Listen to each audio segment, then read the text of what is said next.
السلام علیکم ورحمۃ اللہ وبرکاتہ۔ انشاءاللہ آج نبی کریم صلی اللہ علیہ وسلم کی زندگی کے کچھ واقعات آپ کو سنانے کی کوشش کروں گا۔ ایک دن اللہ کے رسول صلی اللہ علیہ وسلم بنو شیبہ کے ایک شخص عثمان بن ابو طلحہ کے گھر گئے، جن کے پاس کعبہ شریف کی چابیاں رہتی تھیں۔ اللہ کے رسول صلی اللہ علیہ وسلم نے عثمان بن ابو طلحہ کے گھر پہ کھٹکا مارا، وہ شخص باہر آیا۔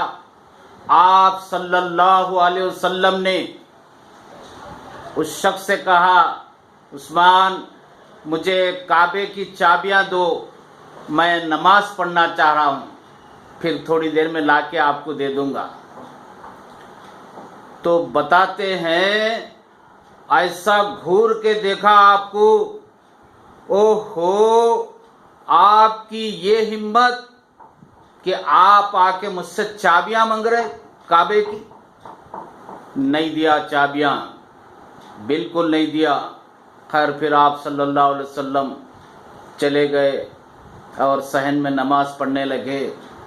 اب آپ یہ بات اپنے ذہن نشین رکھیے، پھر میں اس پر آؤں گا۔ تو اللہ کے رسول صلی اللہ علیہ وسلم کا معمول تھا، وہ کعبہ شریف میں جاتے اور نماز پڑھتے۔ ایک وقت رات کا وقت ہے، آپ نماز پڑھ رہے ہیں، طویل سجدے کر رہے ہیں۔ ابو جہل اور اس کے ساتھی کچھ دور پر کھڑے ہوئے تھے۔ اس کے ساتھیوں نے ابو جہل سے کہا، ابو جہل اس سے اچھا موقع اور کیا ملیں گا آپ؟ نعوذ باللہ، اس سے اچھا موقع اور آپ کو کیا ملے گا؟ فوراً آپ اپنا کام پچھانیں۔ آپ صلی اللہ علیہ وسلم طویل سجدے میں ہے۔ ابو جہل ایک بڑا پتھر اٹھایا، نعوذ باللہ آپ کے سر مبارک پر ڈالنے کے لیے۔ وہ پتھر اٹھا کر لے کے جا رہا ہے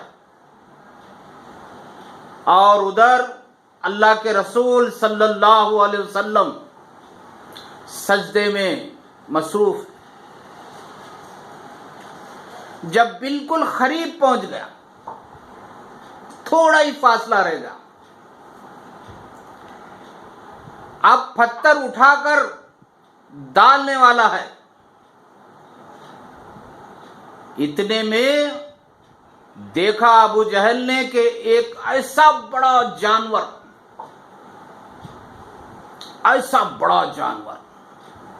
اللہ کے رسول صلی اللہ علیہ وسلم اور ابو جہل کے درمیان میں بیٹھا ہوا،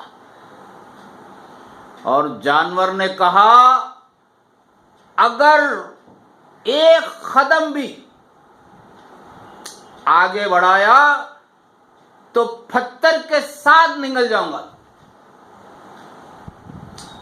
ابو جہل اگر ایک قدم آگے بڑھائیں گا تو وہ پتھر کے ساتھ تجھے نگل جاؤں گا۔ وہ پتھر بازو پھینکا اور دوڑتے ہوئے آیا اور اس کے دوستوں کو بولا، چلو چلو چلو، ارے کیا ہوا؟ باہر نکلنے کے بعد سنایا کہ میں بہت خطرناک چیز دیکھ کر آیا۔ ایک بہت بڑا جیسا ڈائنوسور بیٹھا ہوا ہے اور اس نے کہا کہ میں تجھے پتھر کے سنگات نکل جاؤں۔ ایسے بھی واقعات۔ بہرحال جو ہے، اب اللہ کے رسول صلی اللہ علیہ وسلم جب ہجرت کر کے مکے سے مدینہ چلے گئے، پھر وہاں بھی جو ہے جنگ بدر ہوئی 2 ہجری میں، پھر جنگ احد ہوئی۔ برحال یہ وقت گزرتے گیا 6 ہجری میں صلح حدیبیہ۔ اب جنگ و سے دونوں طرف کے لوگ بیزار ہو گئے کہ بھئی دیکھو اب جنگ وغیرہ ہم نہیں کریں گے، آپس میں صلح کر لیں، ایک کمپرومائز کر لیں۔ اللہ کے رسول صلی اللہ علیہ وسلم صحابہ کے ساتھ مکے میں یا حج کرنے کے لیے یا عمرہ کرنے کے لیے آئے تھے، تو ان کو روک دیا گیا، نہیں آنے دیا گیا، وہاں بیٹھے، وہاں روک دیے ایک جھاڑ کے پاس۔ پھر یہاں سے مکے سے کچھ لوگ گئے، وہاں دونوں کے درمیان میں ایک صلح ہوئی جسے صلح حدیبیہ کے نام سے جانتے ہیں۔ وہ صلح یہ ہوئی کہ 10 سال تک، آنے والے 10 سال تک ہم دونوں کے درمیان کوئی جنگ نہیں ہو، اور آپ کا آدمی ہمارے پاس آ جائے تو ہم اس کو نہیں چھوڑیں گے، اور ہمارا آدمی آپ کے پاس آ جائے تو اس کو چھوڑ دینا۔ اللہ کے رسول صلی اللہ علیہ وسلم مانتے چلے گئے۔ ابو بکر صدیق اپنے عمر فاروق رضی اللہ تعالیٰ عنہ نے کہا، یا رسول اللہ صلی اللہ علیہ وسلم، کیا ہم حق پر نہیں؟ ہاں ہم حق پر۔ تو پھر ایسا سمجھوتا کیوں؟ ٹھہرو۔ برحال تمام باتیں ہو گئی، 10 سال کا معاہدہ ہو گیا، یہ لوگ وہیں سے پلٹ گئے۔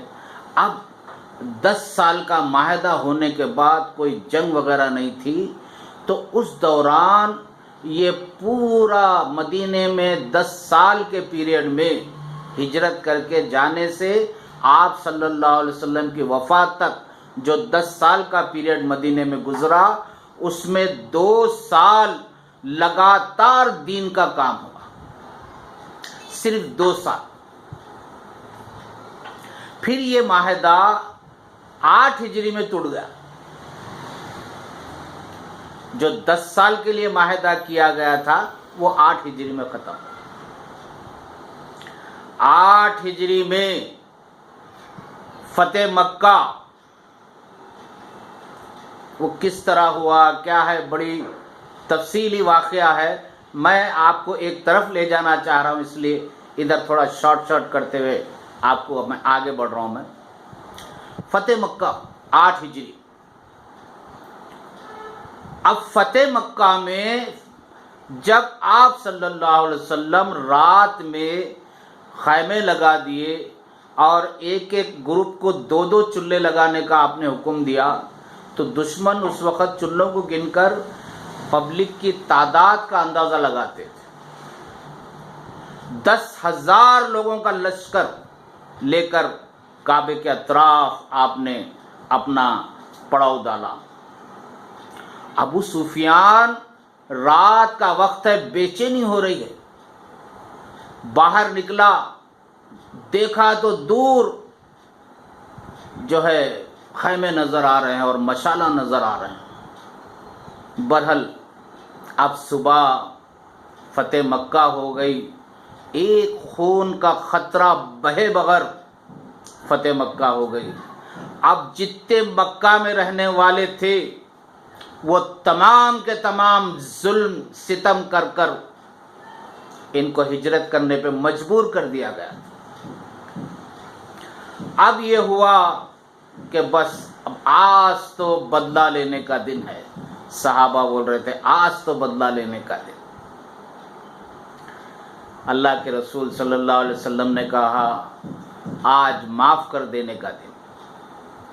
برحال مکے کے کعبے کے چابیاں آپ کے پاس آ گئے، سب کچھ ہوگا، بیٹھے ہوئے ہیں۔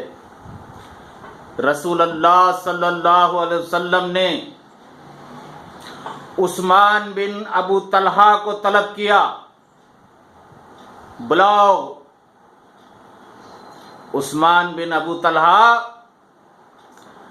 گھر میں چھپ کے بیٹھا ہوا ڈرتے ہوئے، کیونکہ آج بدلہ لینے کا دن، یہ لوگ چھوڑنے والے ہیں۔ آج نہ جانے کتنے لوگوں کا قتل ہوگا، کتنے لوگوں کے سر جسم سے الگ کر دیے جائیں گے۔ بلائے ابو طلحہ، چلو بلا رہے ہیں۔ عثمان بن ابو طلحہ گھبراتا ہوا آپ صلی اللہ علیہ وسلم کے سامنے آ کے کھڑا۔ اب یاد کرو وہ دن جس دن اللہ کے رسول صلی اللہ علیہ وسلم نے کعبے کی چابی مانگنے کے لیے اس کے گھر پہ گئے، گھور کے دیکھا، نہیں دیا۔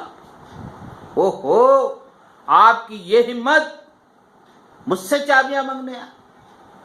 آپ دیکھیے وقت کیسا پلٹ گیا، کانپ رہا ہے عثمان بن ابو طلحہ۔ اب یہاں پر یہ بات چل رہی کہ اللہ کے رسول صلی اللہ علیہ وسلم آخر کعبے کے چابیاں کس کو دیں گے؟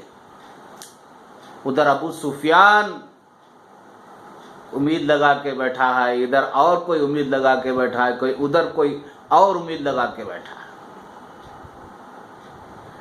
لیکن قربان جائیں اپنے پیغمبر صلی اللہ علیہ وسلم کے اوپر، آپ نے کہا آج یہ چابیاں میں عثمان بن ابو طلحہ کو دے رہا ہوں، آج سے قیامت تک یہ چابیاں انہی کے گھرانے میں رہیں۔